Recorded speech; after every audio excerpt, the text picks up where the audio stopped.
Hello and welcome to the Blessings in the Streets podcast. I am your host, Joseph B. Roberts. I'm so glad that you were able to join us today and listening in. I have three phenomenal ladies with me in studio today. These ladies I have known for quite a while. These are ladies of strength, ladies of courage, just phenomenal women with a big heart. I'm so happy that they chose to hang out with us today and share a little bit of their journey. So without any further delay, please let me introduce to you Miss Leah Erickson, Miss Tammy McMurrin, and Miss Latanya Bradley. Ladies, thank you so much for being with us on the show today. How Thank are you you for having doing? us. Doing Thank you. well. How are you doing? Everybody good? Everybody good? All right. We Yeah. got us a little How are reunion you? going on here. All right. All right. Well, before we dive into our show for the evening, what I'd like to do first is give each of you an opportunity to just tell us a little bit about yourselves. So I'll start off with you, Leah. If you would just share a little bit about yourself to the audience. Okay, Leah Erickson. I live in Minnesota. Have my whole life. Currently, I work as a PM. I am a mom to a 29-year-old son who does not live in my house, and and that's about it. I have a cat who I've locked out. All right, all right, that'll work. That'll work. Tammy, tell us a little bit Hi. about yourself. I guess I'm born and raised in Indianapolis, Indiana. I've lived here all my life. I work in the insurance industry at this current time.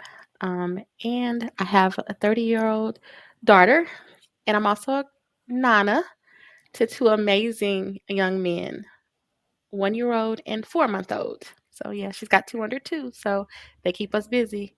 And besides that, I'm a wife as well. Awesome, awesome. Thank you for sharing that. And Latanya, tell us a little bit about yourself.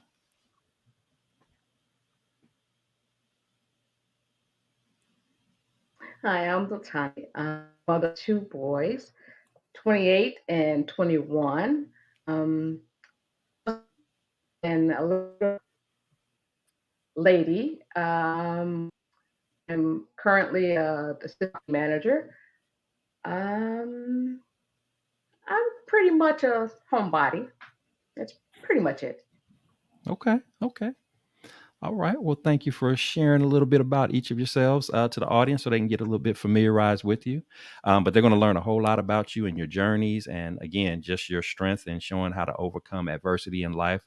Because it's not always an easy thing to do. But nevertheless, we all have some powerful testimonies that we can be a blessing to other people, even whether or not we realize that or not, which is why I chose for you ladies to be on the show, because I know that you're going to have some exceptional stories to share. So, with that said, where I'd like to start off with is just from the beginning, where I want to give an opportunity for you to just kind of tell us a little bit about what was it like for you growing up, and if there was any specific challenges that you encountered along the way in your growing up that you'd like to share that you had to deal with and perhaps overcome. Please feel free to share those as well. So, I'm going to start off with you, Latanya. Tell us what was it like for Latanya growing up?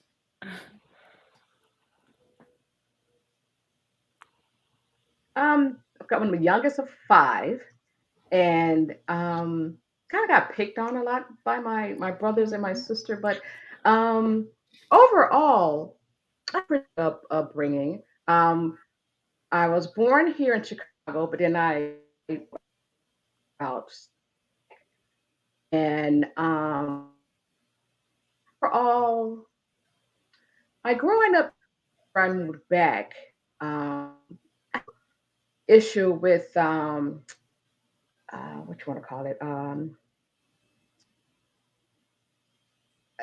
It's hard for me to say, but it's where men were kind of taking advantage of myself when I was just like 7, 8 years old, and I was kind of became really shy and wouldn't really talk. I wouldn't like, if no one said anything to me, I wouldn't say anything to them.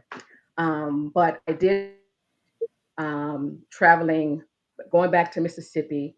Um, my cousins that was around my age spent a lot of um, and then I got to the point where I was able to um, be vocal, be a little bit more myself. Um, After I got older and even after kids, but um, so Okay. Okay. So, first of all, let me say I appreciate you sharing that. In your transparency, I really do respect that. I know that that's not always an easy thing to do, especially if you're a child and, like you said, you feel like you've not been dealt with in an appropriate way. So, thank you for sharing that and your honesty with that. I'm gonna jump to you, no Tammy. problem. Tell us, what was it like for you growing up in Naptown? What was it like? What was it like growing up? So I grew up in a very I wouldn't well, not a great part of Indianapolis, Indiana. I grew up in Brightwood. I don't know if you, well, I know Joe from living here for a while, you may have been familiar with that, but I grew up in Brightwood primarily, and also on 42nd and Post Road, which at that time they weren't as bad as they are now, but they are kind of out of control right now. But I grew up in basically poor neighborhoods. But the thing that I really enjoyed about my childhood is being the youngest child of 7. So I'm the baby of 5 boys, and I have a sister as well. And one of the things that I really appreciate as growing up is I didn't realize we were poor until I grew up and my siblings told me that. They were like, "We grew up." I'm like, "What are you talking about?" Because I had everything that I needed. I had no idea that we grew up poor. So that's one thing that I really appreciate about my mom is no matter how poor we may have been, and then looking back at her financial situation as an adult and seeing how much money she really had coming in and how she made that work, it was remarkable to me as a grown up to realize that she did that. And so I feel blessed that I was one of those people that, yeah, I grew up poor and I grew up in a rough neighborhood, but I was never exposed to any of that. My mother shielded me from a lot of that, and my brothers and sisters shielded me from a lot of that because, like I said, I had no idea until we got older that they were like, "Well, yeah, we grew up poor." I'm like, "What are you talking about?" Because we had everything that children would want. We had joy, we had material things, and I know that now being a parent, growing up, how I struggled to get those things for my daughter, but and resources were a lot more available to me than they were to my mom. So that's just one thing I remember about my childhood is not ever thinking about us being poor or being in a bad environment. So I grew up in a very strict religious household as well. My mother taught me the love of God and how to use my Bible and learn things for my own self. But as a kid, I didn't Yeah. really appreciate my relationship with God or what she was instilling in me. But as an adult, I've learned to do that. But I also found out later on in life that I was adopted. Mhm. I found that out at like the age of 23, and it's kind of hard for me because I feel blessed as well because I never felt that vibe. You know how people be like, "Well, I wonder if I'm adopted or they treat me." Never felt that vibe. Never guessed it. And even all my childhood friends knew that I was adopted, that I grew up with, and never said anything. 'Cause my family was like, "You better not mention it." But I consider my blessed that my mother and father did that for me, adopted me, and then I never felt anything different. I mean, I knew I had a different dad from my other siblings. I knew that, but never did I feel like out of place or adopted in that sense. So that was Okay. another thing that I appreciate about my childhood as well. Wow. Okay. Well, again, thank you for being transparent and sharing that. And I just like the fact that how you felt like you were loved and appreciated and taken care of, even though you said you didn't find out until you were an adult Right. that this was the case, and there would have been a Yeah. lot of people who might have been resentful to that, and but you, because your experience was what it was, and like you said, even though growing up in an environment where money was tight and everything, just to not feel like as if money was a problem, Right. that in itself is awesome, because I think that's how it was back in the day. Right. We, many of us, kind of grew up in those type of challenging situations, but we didn't even know we were broke because our Right. parents just made a way to make a way. So, That's right. so thank you for sharing that. I'm gonna turn it over to Leah. What was it like growing up in the cities, Uh, Minneapolis? it was crazy. No. Um, my mom was a single mom for the first six years of my life. And so it was I felt really close to her. I now looking back on it now I realize there were some issues, but I was an only child until I was 10. So I feel a little blessed that I got that extra time with her Mhm. because she's gone now. So we grew up in South Minneapolis, just a regular house on a regular block. Like we always say about Gen Xers, we were kicked out of the house when the sun came up and told to come back at dinner. Like I never would have done that to my son. I had to know where he was, but I just remember that not we weren't allowed in the house. Why are you in here? Go back outside. Yeah. But Mhm. I love that. I mean, you knew your neighbor kid friends, and I knew the kids from like 3 or 4 block radius around, and we'd be hide and seeking and kickballing in the middle of the street and just all that stuff, just having a blast. So I look back on childhood fondly mostly. My mom is white, and so most of her family is white. One of her sisters couldn't have children, so she adopted a mixed girl. So I did have a cousin who's the exact 2 months younger than me, so we're the same age. And it's funny the talks that we have now about just like the things we didn't realize then. Like our family was a little maybe racist. Maybe not. I don't know, but just there were times when, and we didn't talk about it together, which is what we talk about now. Like, why didn't we think to have? I'm like, but we were kids. We didn't know that we could do that, and that maybe we weren't going through it alone or whatever. But there would be experiences that we would have together. Like we went to a Twins game one time, and they were having halter top day. So we got halter tops, the kind that tie here and then they tie in the back, and it's this little triangle, and it said Twins. Mine was blue, hers was white. We just felt like we were so cool. People sitting behind us still thought we were boys. And we're just like, because we always had short little afros because our moms didn't know how to braid, and or I'd have puffs, but my hair was usually just a short afro. And so they always thought we were boys, and it drove us nuts. Oh, And our moms would be like, "Oh, they're just kidding," and we'd be like, "No, they're not. They think." So then we thought we were ugly. It was a whole thing. yeah. We've grown out. Wow. But that's just what I remember about my childhood, just silly stuff like that.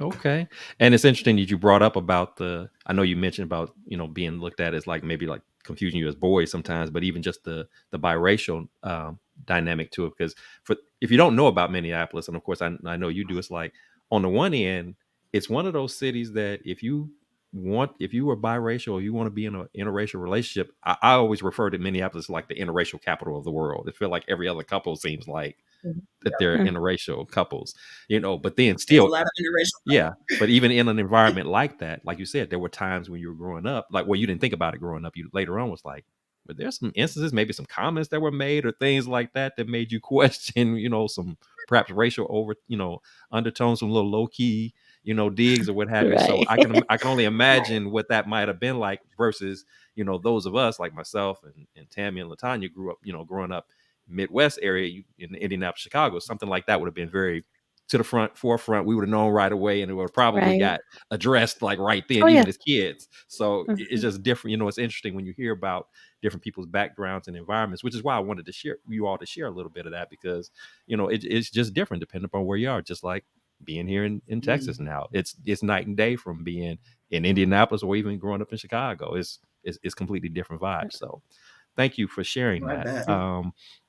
So, of course, in life, just as we talked about some of the challenges you all mentioned in childhood and things that you faced, of course, as you live long enough, the one thing that you realize is that at some point you're going to start going through some real heavy stuff, some things that aren't a quick fix. It's not a let me just make a quick phone call and let me just pull some money out and I make it go away. Sometimes we get hit with some things that are a little bit heavier and bigger than us, than more than we can handle. And so I've asked each of you, of course, to share, a particular journey that you've had to go through in your lives. And again, I appreciate you doing that and the transparency that comes with that. So I'll start off with you, Tammy. If you would tell us about a time when you were faced with something that it just hit different. It hit you in a way that you just weren't sure, like, am I going to make it through this? How am I going to overcome this? This is pretty heavy for me. What was that experience like? Kind of walk us through it, and how are you able to just withstand the challenge that came with that? I guess I would say most of it started. Oh crap! What the heck? Oh, sorry. I didn't mean to say that. Everything just went blank for a minute. Okay, sorry. Okay, I'm back now. No Post. problem. Okay, I had trouble getting on here, so I was like, let me make sure I'm still on here. Okay, so I guess it would basically start with health issues that I started experiencing, and that probably would have started 30 years ago when my daughter was born. In the midst of being pregnant with her, they found out I had lupus. Wasn't very known thing at that time 30 years ago. It's more prevalent now because it was very hard to diagnose even back then. So it caused me to have, a hard pregnancy as well. And then coming out of the pregnancy, them not knowing how to treat it because it was so new to the medical industry at that time. So it took them a long time to diagnose it and then a long time to get me on a treatment plan. And still to this day, keeping me on a treatment plan that helps me not have flare-ups of the lupus attacks, which I have it of the blood system. So it affects my movements. It affects the movements I have in my legs, and just basically some days just takes me out where my blood count goes so low I can't hardly function. So still every day that is a battle going through the treatment with that and them trying to find ways that work and medications that work for me. So after dealing with that for a long time, I would say then uh, July of 2019. Well, let me back up. Before that, 10 years ago, when I got married, I was having some issues with my breasts, and not to be graphic, but I was having just a leakage. So I went to the doctor. They were like, "Hey, it's nothing to worry about. We just need to remove your ducts, and you'll be okay. But we need you from this point on to have a mammogram, even though you're not 40. We need you to have one every year on your birthday annually, just to make sure nothing comes up." Like, okay, we're fine. So I do that. And fast forward 10 years later, July of 2018, I went for my, or November 2018, I went for my normal exam, as I always do. And they do the works, they do the full everything to make sure nothing's there. Nothing was there. I was fine. They sent me out, clean bill of health, you're fine. February, the next year, so that's 3 months later, I, I'm at work and a young lady comes to me. She was like, "Hey, Miss Tammy, I'm 40 and I've never had a mammogram." And I'm like, "You need to have one." And she was like, "I'm scared to go get one. Why don't you go down to the truck with me?" And I'm like, "I don't need to. I just had one a couple months ago. I don't need to have one. That's just a waste." She was like, "Well, hey, they're offering $25 gift cards for Olive Garden." So I was like, "Hey, I like Olive Garden. I'm gonna go just to go, even though I know that, and I want you to go. So I'm gonna go and support you." So we both go have the exam. I'm thinking everything's fine. 2 days later, I get a call. "We need to see you." I'm like, "Okay." And I'm still thinking in my head that it's just something minute that's related to what I had 10 years ago. So I go into the office and they tell me that I had stage 4 breast cancer. And I was Mm. kind of shocked because I was like, wait, I just had a full workup in 3 months ago, November, nothing was there. So how 3 months later do you see cancer? And they were like, yeah, because you have a fast spreading kind.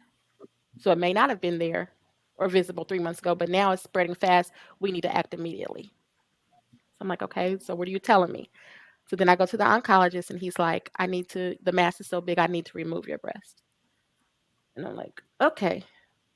So fast forward to surgery, 6 weeks later, I'm in surgery having both my breasts removed because I had chose both because I didn't want the fear of worrying about, okay, it's going to come in this breast. So that's what I chose. Went through that journey. Um, and it was very hard for me because most of the time I was used to sharing everything with my mom, everything like that with my mom. She was gone. She had been gone for 6 years at that point. So I had to turn to my husband, my daughter, and that was the hardest, breaking the news to my daughter because she's the only child on her dad's side and my side. So she has no siblings. If something happened to me, she only had her dad left. So that was kind of like the hardest thing for me to break that to her and to help her deal with that. And at the time, she was pregnant, or had just had two miscarriages back to back. So it's kind of like, this is crazy. I'm trying to help her deal with these miscarriage situations, and then here I am hit with cancer. But I had a great support system. My family, they stepped in. My husband, and my husband is a man of very little words. Nothing rattles him. Nothing. He's a firefighter. He's a captain at the Indianapolis Fire Department. he's very quiet but supportive. So through my whole journey, he was there. He's never taken extended time off work. He never takes vacations or hardly anything. I have to choke him to take vacations. He took 6 weeks off to be with me through my care, changed my drains every day, did what he had to do. And it made me fall in love again with my husband, like all over again, because of the care that he gave to me during that. My daughter as well, and my family members. So I go through that journey. I have the reconstruction. I'm lost 50 pounds through this journey. I'm, okay, my life's getting back on track. I had a grandchild by that time come along after the miscarriages. And so I was like ecstatic, like, hey, this is great. But through that cancer journey, since you're doing the oncologist visits and the other visits so much, your primary care doctor is kind of out the window. Visits to them is kind of out the window. So after I was freed from my breast cancer, total release from everything, I made an appointment with my primary care physician, only to find out that I had thyroid cancer. So I'm like, wait, you know what? Y'all playing with me because I just went through this 3-year battle with this other. No, what? So they gave me 3 choices. I could have surgery to remove it, start chemo and radiation, or take an oral chemo pill for a period of time to see if it would go away. At the advice of my doctors and myself, I just decided to take the pill for what I thought was going to be 6 weeks, ended up being 6 months of taking the pill.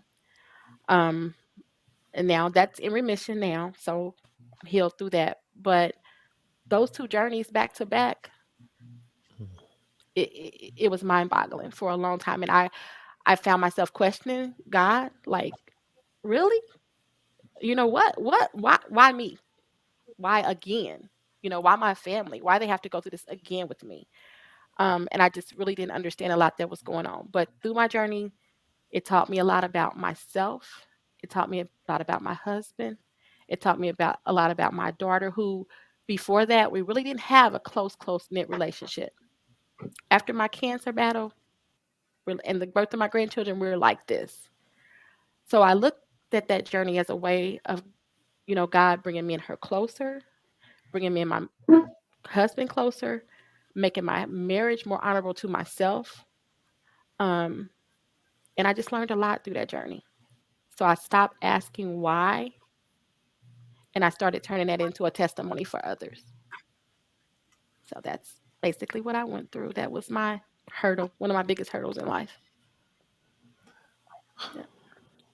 That's one of those things you just kind of sit there and marinate for a moment, like, wow, like I Right. knew a little bit about your journey just because you were, comfortable in sharing a little bit of that with me in tidbits, but I had no idea it was even to that magnitude. And hmm so again, thank you for your transparency once again. And of course, just all I can say, God is good.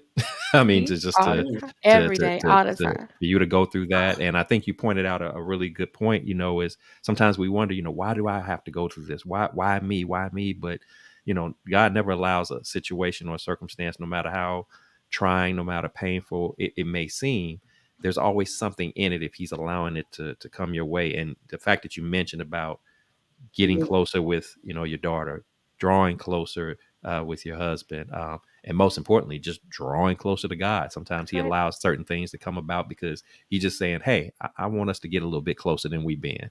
I want us to hmm talk a little bit more, hang out a little bit more. And so I'm just, we give all glory to God for him healing you, and of course praying that Okay. he'll continue to do that, and continue to allow you to share your story. And that's why I was, I'm just even more appreciative that you're even on this platform to just do that, because that it can't be easy to just relive that and speak it out. And that's a tough battle, but you've been standing firm and tall in that, and I have utmost respect for you, and definitely pass on the word to your husband that I have an utmost respect for him, to just being supportive and being by your side like that, because Yeah. every man won't step up like that, Right. especially in moments like that. It'd be real easy to run away and shy away from hmm something like that. So Yeah. yeah, I definitely consider you blessed, and I'm thankful that you have a man in your life like that loves you in that way. That's true unconditional love to do that. Yeah. So It is. Thank thank you for sharing that. Let's jump over to you, Latanya. Tell us about a time when hey, you were going through some stuff, and Cool. it hit different. It hit a little Mhm. heavier than what you know were normally accustomed to, but you managed to to work your way through that. Tell us about what that whole journey was like for you, and how you had to persevere in order to get through it.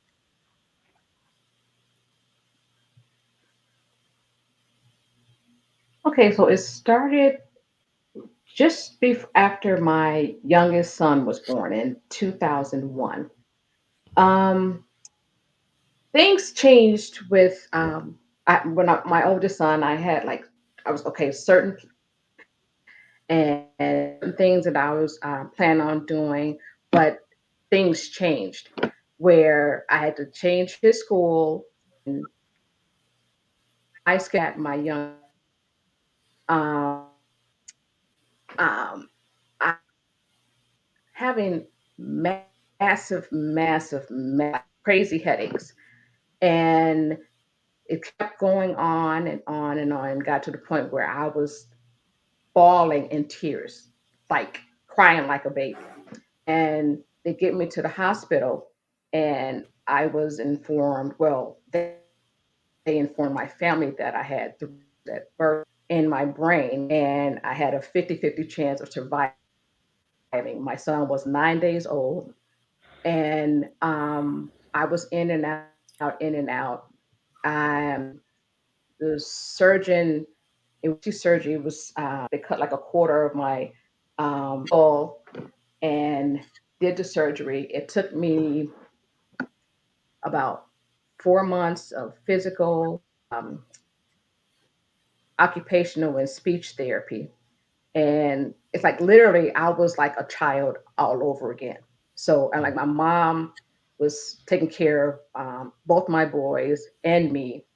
And it's like things that I had to learn all over again to just simple things, extremely simple things. So I was staying with my mom for about uh, a good 4 months before I went back home because my husband, he had to work, and he overwhelmed because I'm like he had a newborn, a 6-year old, and his wife is like on her deathbed in the hospital.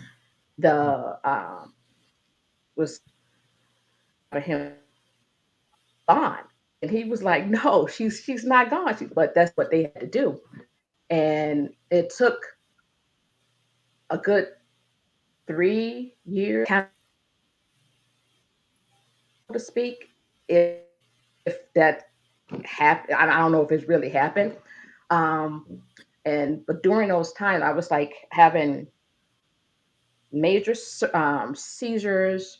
I would be hospitalized 2 or 3 days at a time afterwards because it would just drain every ounce of energy that I had in me. And to this day, because I still have activities or going on in my brain. And um, after I got to the point, I realized that even though it was tragic, I look at it as that I was sort of venturing away from God, and my personal he was like, okay, I gotta make these changes. I gotta make these changes because I know it's not gonna be good, but you have to go through this to find, because I was slowly like, okay, yeah, I know her. Yeah, I believe in you, but yeah, okay. But after that entire situation, and that it's like, okay, God, I see you. I know you there, and it was just mind blowing and bottling, and that's where I found my voice. Like I said in the previous session where I was quiet, I was shy, and all that. Then I was like, no. So I'm still in the midst of shy, but I do have a voice. So and that point, from that point on, it's like I have no problems talking about God. And I just by mentioning certain things, I tend to not know. I put it, I'm God's messenger. He's sending messages to me to other people that I don't know that I'm helping. I have a cousin. She was like, if it wasn't for you, I'm like, oh, okay, little old me, but I I take he takes the credit, not me. Wow. Again, that's one of those wow moments. And Mhm. again, God is good. Yet again, Mhm. I'm just thankful that He was with you, that He Yes. does what He does best and laid His healing hands on you. And again, it's not a mistake that you went through what you went through. As painful and as taxing as I'm sure that was. I can only imagine. Um, but nevertheless, just the fact that you're here, able to function in your right mind and speak and be confident in yourself. Again, I applaud you. I celebrate you, and I'm just thankful that you had the proper support around you as well to get you through what was otherwise a very dark and trying time. So thank you for your vulnerability and transparency and sharing your story. I appreciate that. And now we're going to go over to Leah. I ask you to share your story about challenging time in your life and hit you like a ton of bricks. What was that journey like for you, and how did you navigate through it? Okay, well, I was diagnosed with lupus at 13. So it was a joke back then. I was misdiagnosed so many times. And when my mom finally figured it out, she went to the library and was like, I can't do this anymore. She got out the microfiche and then she called the doctor and said, I think she has lupus. And he said, oh, you might be right. Let's bring her in and we'll test her. So they did. I did. She was right. So from then on, I was not sick a lot in childhood, but I would have little flares. I did have to do the whole sunscreen thing, head to toe, every dang day, and because sun activates lupus, and so there was finally, I think I was 26 ish. My son was like 2, and I got really sick. And so I was diagnosed with kidney failure. And so at first, I saw a doctor who I realized a few months into it, something wasn't quite right. He never could remember my name, first of all, which drove me crazy. If you have to read your chart to remember who I am, maybe shouldn't be your patient. That just did not, or if you have to, do it in the hall so I don't notice. It was just weird. And they let me decide what treatment I wanted. Well, what do I know? So I'm like, well, I had to do a form of chemo. And I went to their office. I think it was every other week or every couple weeks. And they would do a blood test on me. They check my white count. And then she would come and hook me up to the infusion. It was an infusion of this chemotherapy. So one day, and this was the day I knew, I'm like, I've got to get a new doctor. And I did.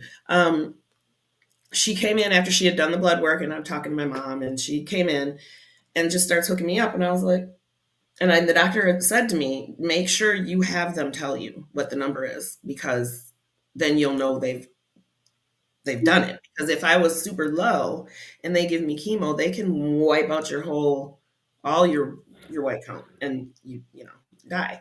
So I asked her, and she acted annoyed. And at first I was like, well, maybe I shouldn't have. But I was like, no, I want to know. I want to know what it is. And she's like, well, I'm going to hook you up first. I'm not going to walk all the way back there. I'm like, okay, but I want you to go look right away. So she hooks me up, and then off she went. I'll tell y'all, I've never seen a nurse move so fast. She came running like she was in the 100-yard dash trying to win because my white count was too low. And that day I was like, she just tried to kill me. We're done here.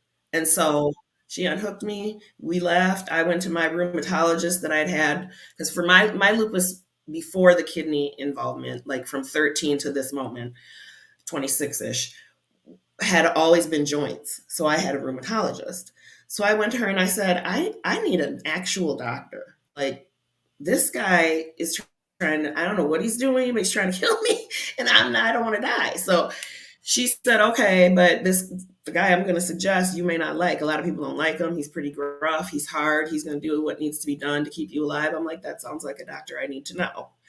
So I started with this guy, and he was amazing. He right away said everything they'd already done was worthless, and he was going to put me in the hospital and give me serious chemo to try and stop, to try and get the kidneys to stop rejecting. So I went and I did that for a while. I'd have to go to the hospital, be infused, stay overnight because you get really nauseous and sick and all that.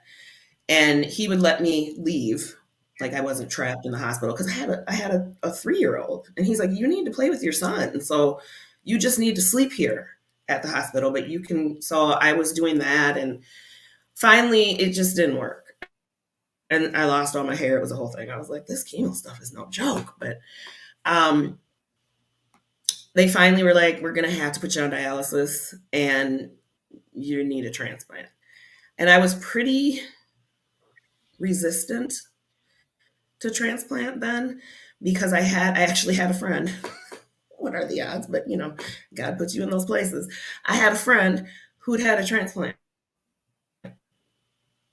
She'd had a kidney transplant, and I was like, how? What? And she looked terrible. And everybody I saw at dialysis that was getting, they didn't look. I was like, I look fine. No one even knows I'm sick. I don't want to all of a sudden look sick. Like, this is not. And he's like, oh, okay, we're gonna get somebody in here whose life has improved, which he did. He had some people come and talk to me. And anyways, long story short, in 2000, I got my first transplant, and it was from my cousin who lives out in California, but he was adopted. So it was a really big deal that it was living non-related, because we weren't, we were cousins, but not really. So I had that transplant, and then it started to reject 7 years later, and they had to remove it, and I had to go back on dialysis. I was on dialysis for 9 years, and I had 3 different calls for a kidney. The first 2 didn't work, and I just kept saying to myself, third time's the charm. Isn't that the saying? Third time's the charm. The next one is mine. This is how this works. It's been years and years and years, and I had all the antibodies because I'd had to have transfusions. I'd had a transplant. I'd had a baby, all that stuff. So I had 100% of the antibodies, which is really hard to match. But I finally got the call, and I was just ecstatic. And I got my second transplant in 2016. And there have been a few hiccups that weren't related to transplant. I had to have something done to my parathyroid, and I almost died during that. I mean, it's been not fun. But ever since that, which I would say the last maybe 5 years, I haven't even been hospitalized, and that's how I count a good year. Did I go to the hospital this year? No. So it's been 5 years, and I'm fatter, but I'm healthy, and I'm alive, and I'm trying to get my son to marry his girlfriend so I can get some grandbabies, y'all. It's time. Yes. Wow. Yeah. Again, God is good. That's another awesome Yes. testimony. I remember when you posted about getting that third time around, and I remember was like celebrating that, and just was happy for you, because I mean, again, you just never think about people who you've grown up with and you've been around, and I guess we just kind of all in our own way just imagine ourselves always being healthy and strong and Mhm. solid, and that Yep. all we do is we're just going to just grow old one day, and then that's when everything happens, but not like in our younger prime years that you're going through these battles and everything. Real. So I mean, all 3 of you. I mean, just some huge thing. You're not supposed to be here, but because of God, you are here, and so that means He had work for you still to do. He had a purpose for you still to achieve. He has some assignments for you, and so I'm just thankful on your behalf that He kept you around, so we have an opportunity to communicate like this, to fellowship, and to be able to just share in these stories, because as crazy as they are and as challenging as they are, we have so much to be thankful for and to celebrate. So I appreciate your transparency, Leah, in sharing that. That's amazing. All 3 of you, that's just amazing. So as we're as we're marinating on not only your respective journeys that you shared, but also just when you think about adversity in general, I'd like to hear from each of you.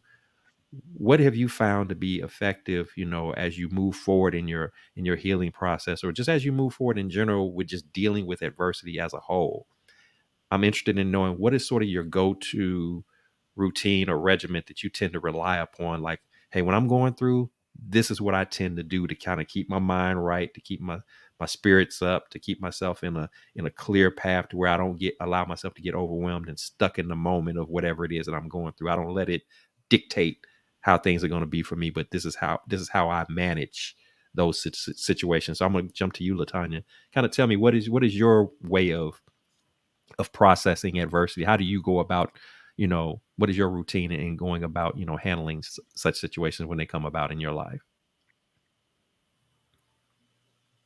Well, my mother always have this. Well, the um, it's a saying, I should know it. It's when you do wrong with someone, God is going to repay you in one way or another. We don't know when it's going to happen. It can be today, tomorrow. No, don't know how it's going to happen. And I always keep that in mind because I get a lot of people that do me wrong in a certain way, but don't, I never hold grudges. I never try to get back. Honestly, don't even know how to, um, get back, so to speak.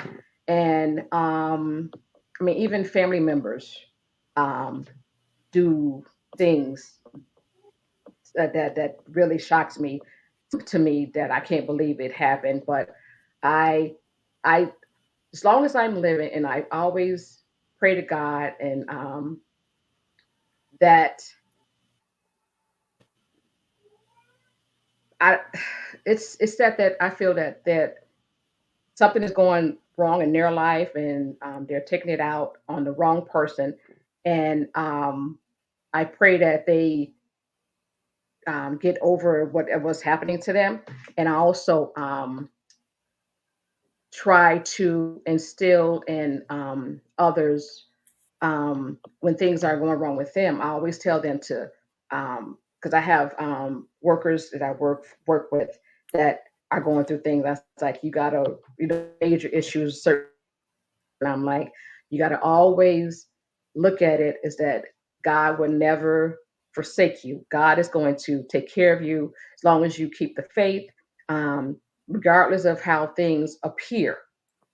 It may seem like things are not going your way at all, and like my example of the aneurysm, that you would be on your, you know knocked down, but he's going to always pull you up and take care of you in some way. um, I always just try, like even with my children, I try to tell them to, well, not children, but my men, to um, just look to God. Always keep God first, no matter what. Things may not be going right. Always keep God first in life, and I try live that example. My mother passed 3 years ago. I see what the pleasure she got out of holidays, where she would have a major cookout, and just like food and people, and I see now, because I tend to have taken over that, where, okay, wait a minute, why is all the holidays at my house? I'm like, I'm tired, but I I am happy to see everyone else Mhm. enjoying themselves. Um, no food left over. And my husband and I, we both enjoy for the cook, and just to see how they, and just the family gathering, and I love to see family enjoying themselves and it just makes me feel good. I'm tired. I'm like super tired, but just that fulfillment. Because my just this past holiday, Memorial Weekend, one of my cousins was like, "You didn't eat anything." Like, it's okay. I'm fine. I'm full just watching everybody else, you know. Mhm. Um, so it's just I try to um do the best I can with what I have. And I try to give as much as I can who is in need. And that's about it. I love that. I love how your approach to that, because here the question was geared towards what do you do for yourself when you overcome adversity in your ability to do so. But yet what I see is you're overcoming adversities in life by pouring into other people. It's like you're almost setting yourself up, in the joy that you put into other people, in the love that you put into other people, and the caring and compassion that you put into other people. You already set yourself up to be covered, so when it is time for you to go through something, you're able to do it because you're already Yeah, operating in a spirit of joy. That's just a natural part of you, yeah. and that's so powerful. And I appreciate you saying that. That's a Thank wonderful thing about you, and it's a testament to who you are as an individual. So I love that. Tammy, what about you? What is your Mhm. recipe for, when it comes to the healing process, when it comes to just dealing with adversity in general? What is your recipe for working through such challenges in life?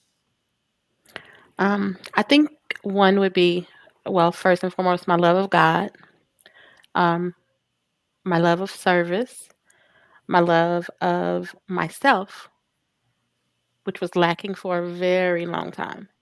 Mhm. Um, and I guess the newfound ability to set boundaries in my life, if that makes sense. I think my cancer journey and a lot of things that I've been through has brought that to the forefront that I needed to set boundaries with people and pushing myself to please people a lot. When I say that, a lot of people say, "Well, Tammy, you have such a big heart," because I would do and give anything that I have to anyone. That means my time, my resources, whatever I have. But sometimes in doing that, I noticed that I was neglecting myself and the rest and the just the mental state that I needed to be in and take care of Tammy. It would lack because I was so busy trying to take care of other people. So going through everything that I went through, I learned to first and foremost have a personal relationship with God, which brought me to love myself so much that I knew that I had to start setting boundaries in my life with people and my time, and how I gave it out. So I learned all that by just keeping focus on meditation. I take time out every day to meditate and pray, even if it's just 5 minutes. I'm like, in the morning, I had to program myself to be like, before you pick up that phone and check your messages from the night before, check your emails or check your Facebook, social media. Did I thank God for waking me up this morning? Did I meditate and give him at least 5 to 10 minutes of intentional time, which is me and him? Learning to love him made me learn that taking that time to breathe and bring myself to a point where I could be one on one with that meditation with him brought that love upon me to love myself more and opened up the way for me to learn that I had to set boundaries and I had to take care of Tammy.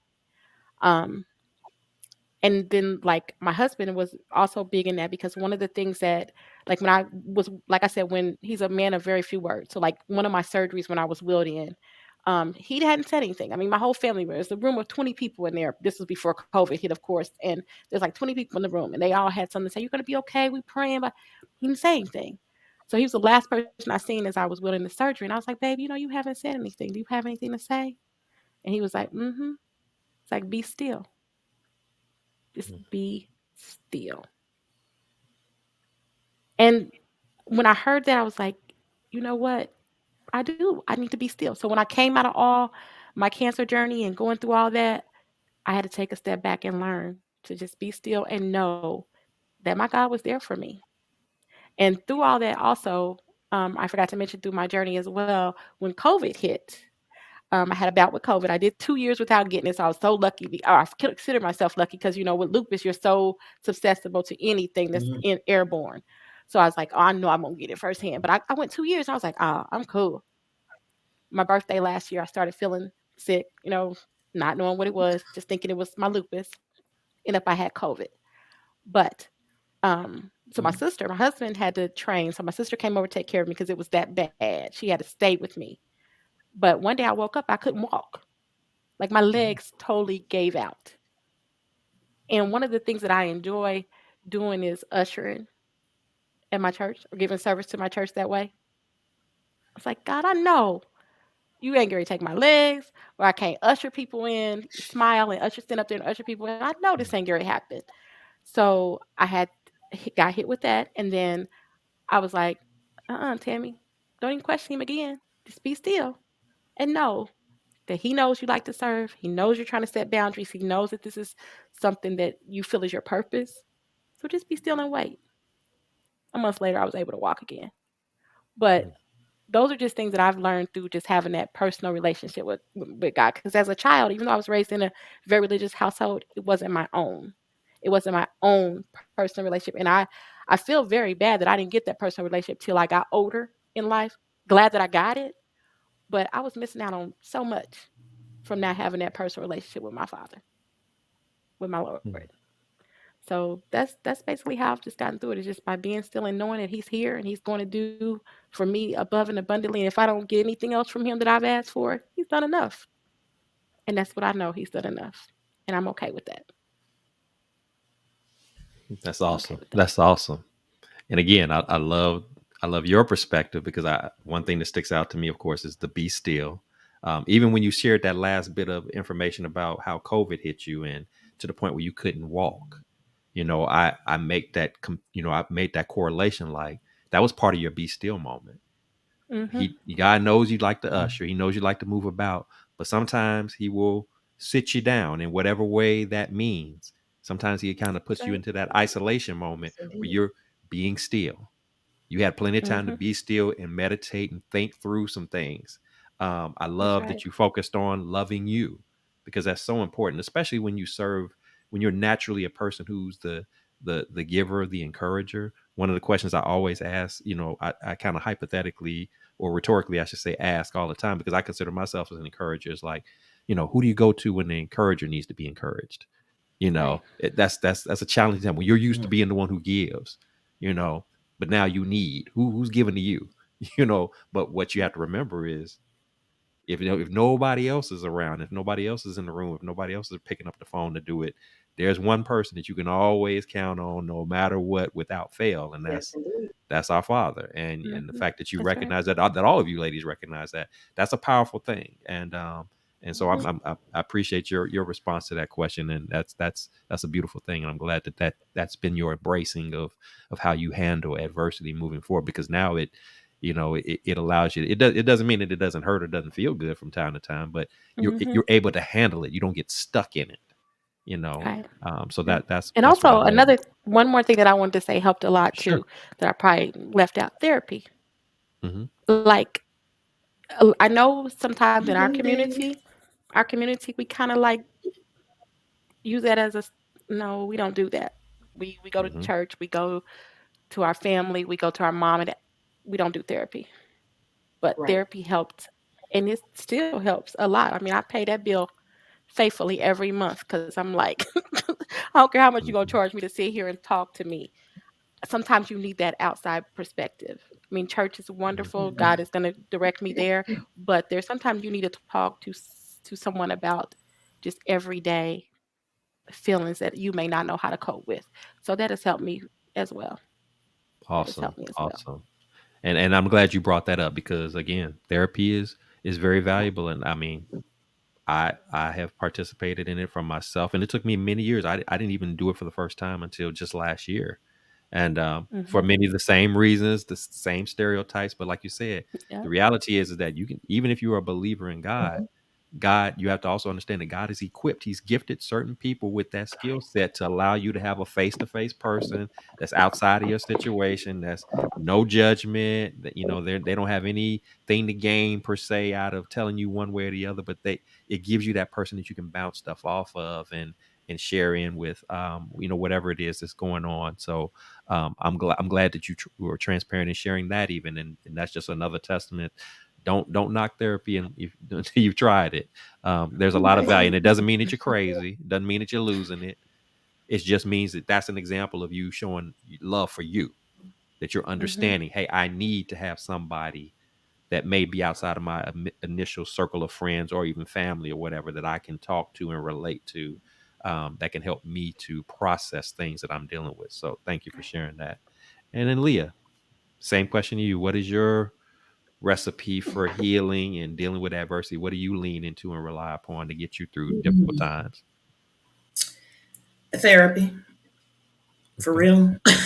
I've been in therapy since I was little because, you get that diagnosis at 13. The hell does that mean? So I've done a lot of therapy in my life. Most recently was right after COVID started, the George Floyd, all that. I was a hot mess. And I'm a people person. And they sent me home from work like, you can't come here. None of us could.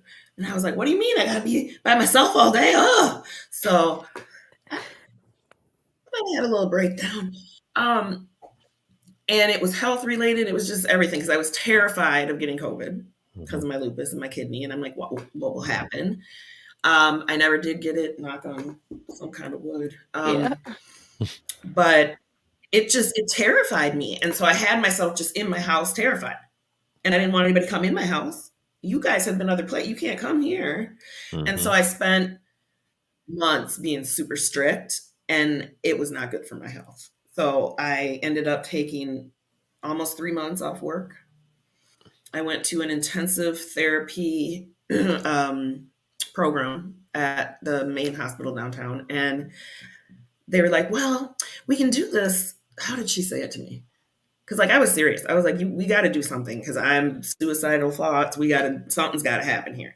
And so the doctor's like, well, we can do this virtually. I looked at her and said, are you insane? That's why I'm here. Everything is being done virtually, ma'am. I need to see some freaking people. And she's like, I get it. I'm like, I don't know if you do. But so they allowed me to do it in person. They found a way. I at first was in a different room because we couldn't all fit in the run room, blah, blah, blah.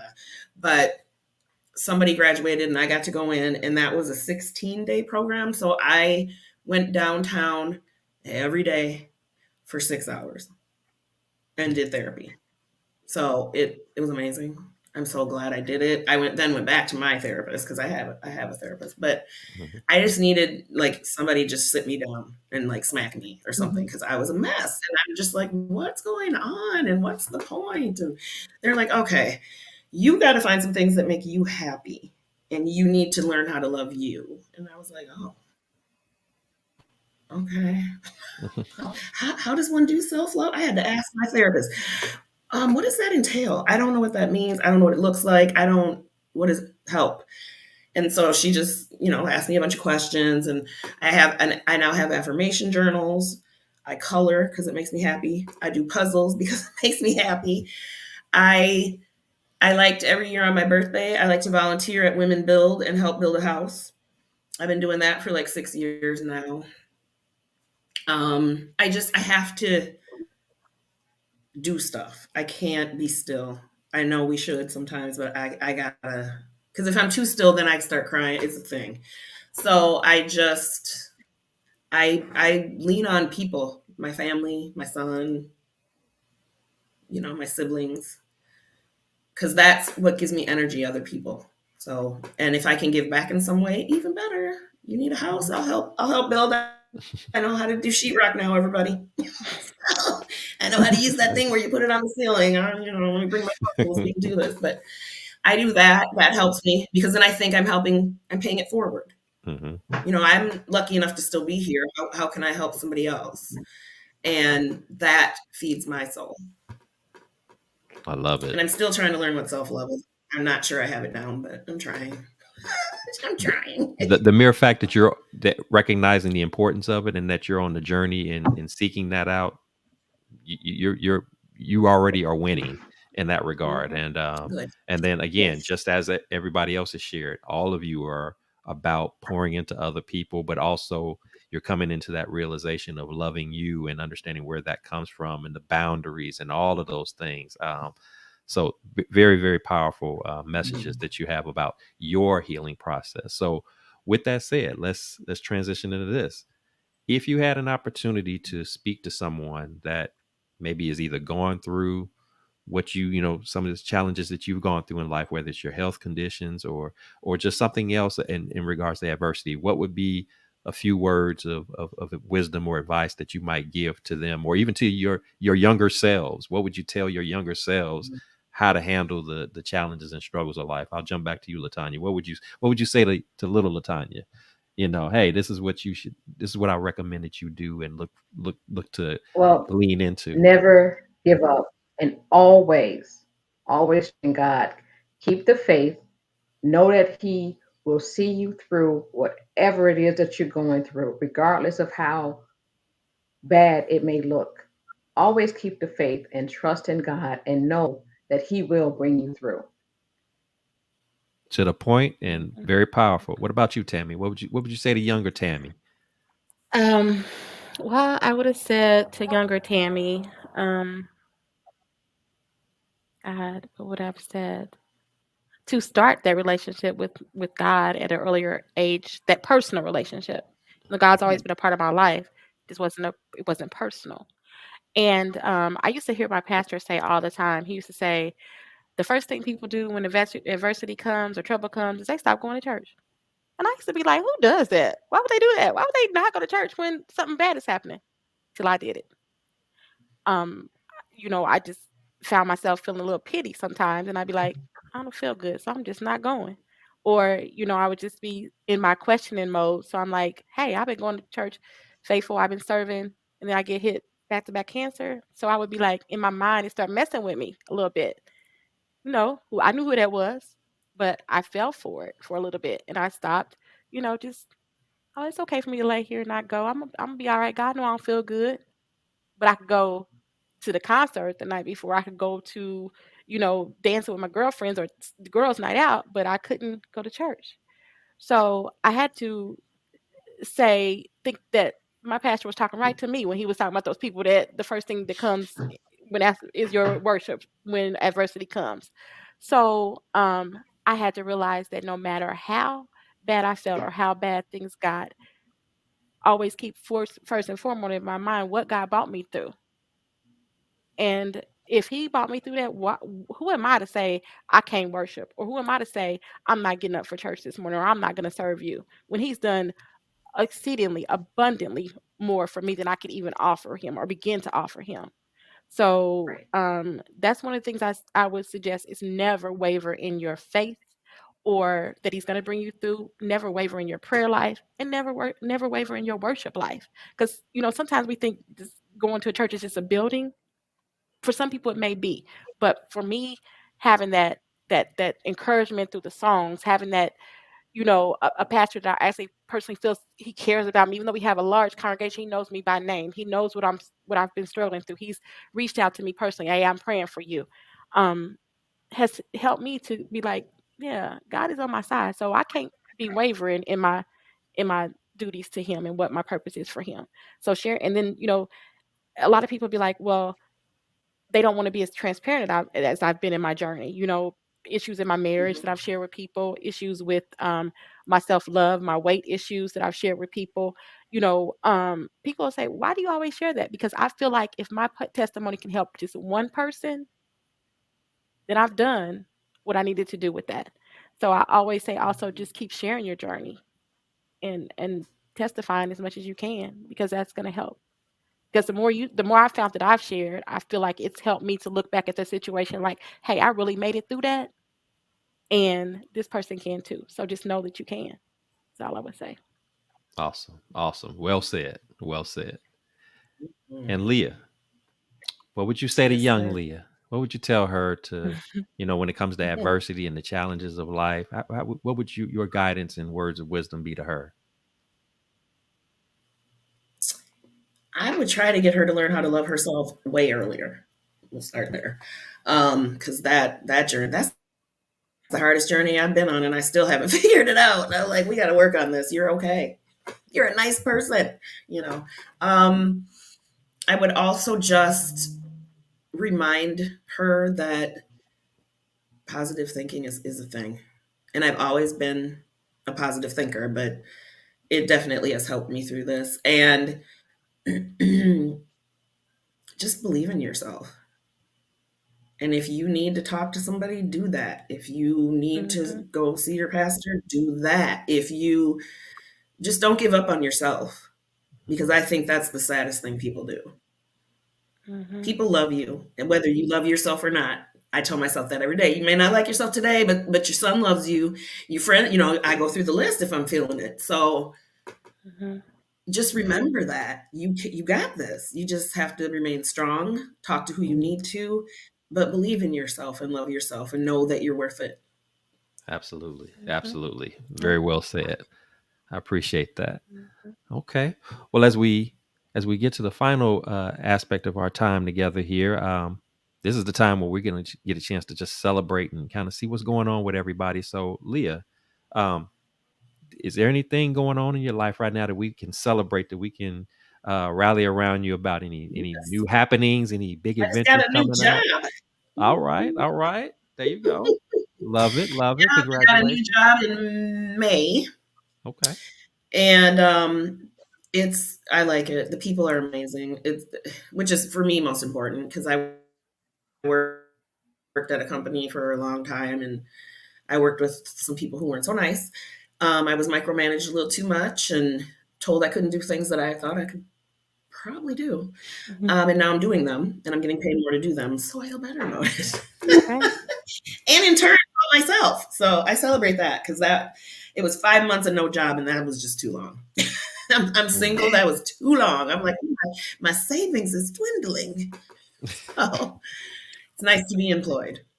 Awesome. Awesome. Well, For we're sure. definitely celebrating on behalf of that for you. I'm glad you got the new job and feeling happy, because there's nothing like being on a job and not feeling enthused about being there. So if this is fulfilling to you, you look forward Hard to it to and get don't up. feel like a weight on you every day. That's something to definitely be thankful for.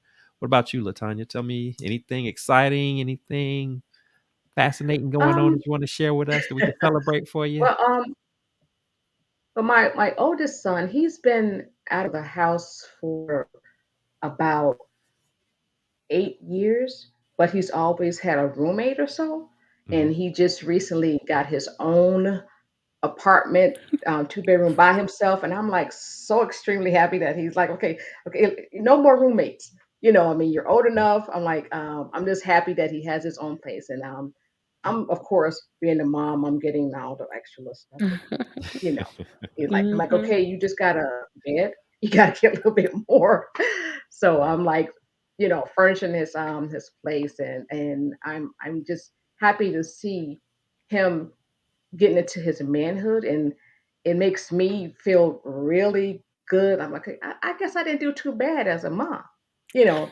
And I'm trying to do the best one with my youngest. He's 21, and like I said, my oldest is 28, and just seeing them being respectful young men, because society today, it's bad with the guys, with men. And to know that I have, two respectful men, working men, that makes me feel extremely extremely good.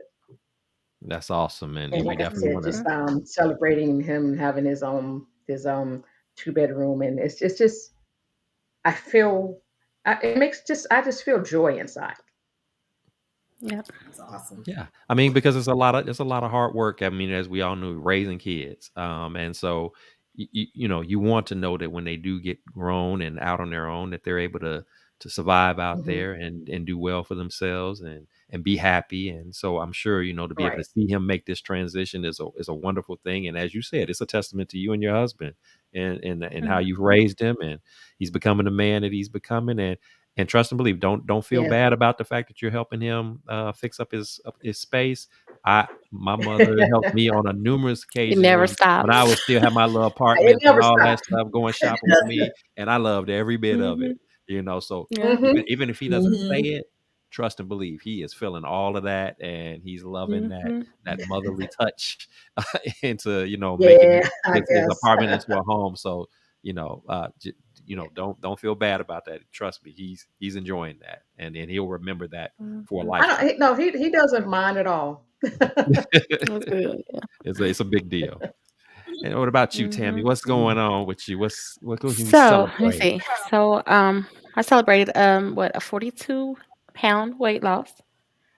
So Ooh, last year, so that was substantial Nice. for me. So it was a lot of work, that is and still not reached my goal, but I'm still working at it. It's struggling sometimes when difficult when you just have other things going on with your health. So different medications, something that throw you on a steroid, and you think you lost some weight, then you be like, oh, they threw me on a steroid and gained some weight. But so just celebrating that 42-pound weight loss and just trying to live healthier life. Got involved in exercise and things such as that. And then my daughter, um, who had given me a little bit of trouble as a teenager. Like I said, we've become a lot closer, and I appreciate the relationship that we have.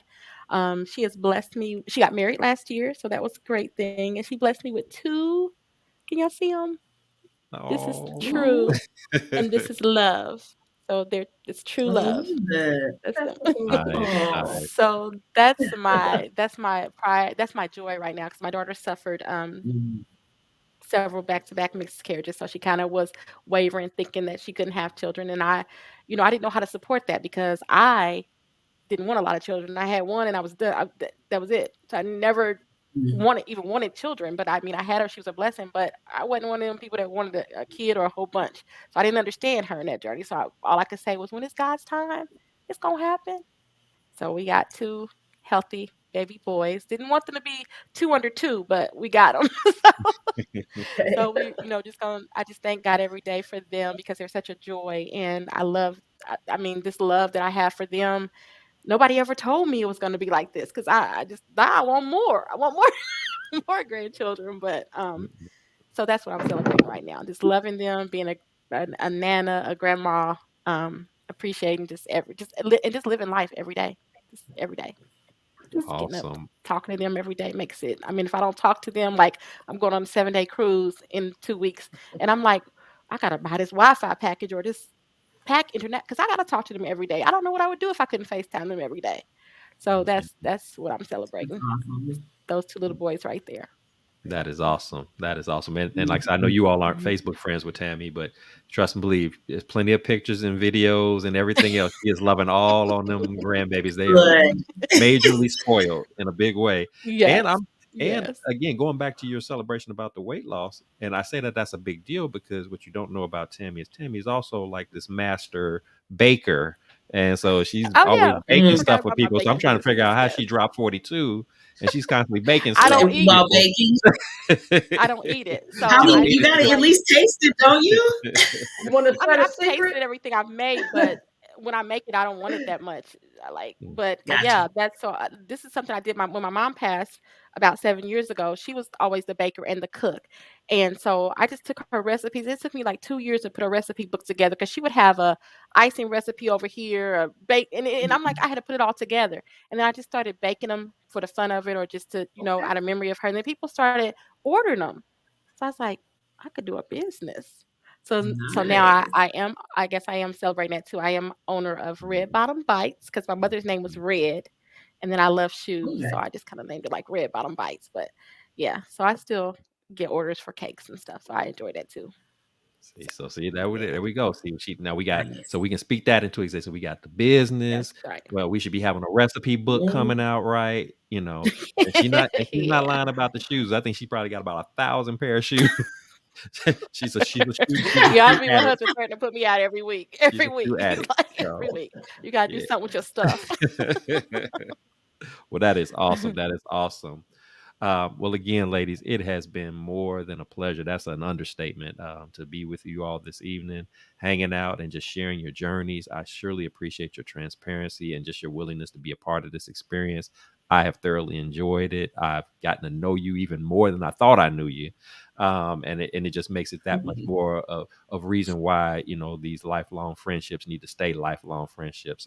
If anything, we just need to do a better job at keeping in touch, because we don't get to see each other That's as right. often as we There's do. But that. aside from that, Yeah. blessings to all of you. Appreciate you being a part of the show.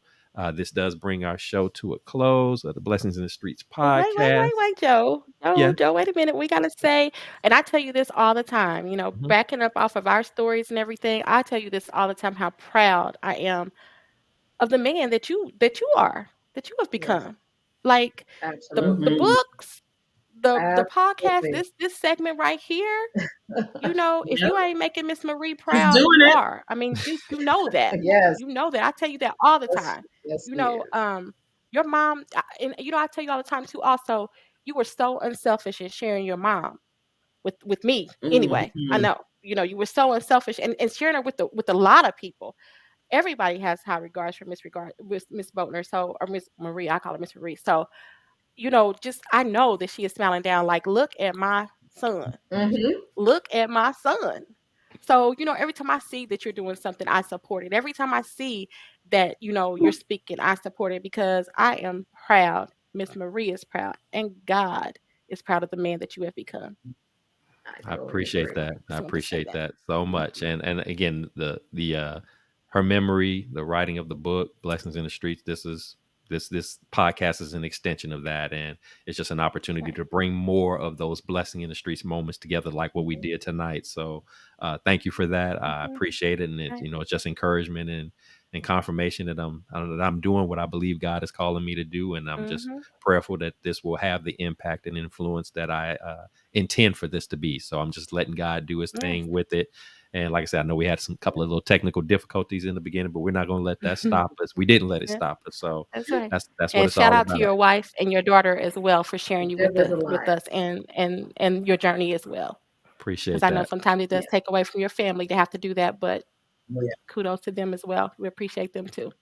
Thank you so much. Thank you so much. You're welcome. All right. Well, with that said, again, this concludes our Blessings in the Streets podcast episode for this evening. If you enjoyed what you listened to today, please like, please share, please subscribe to the channel.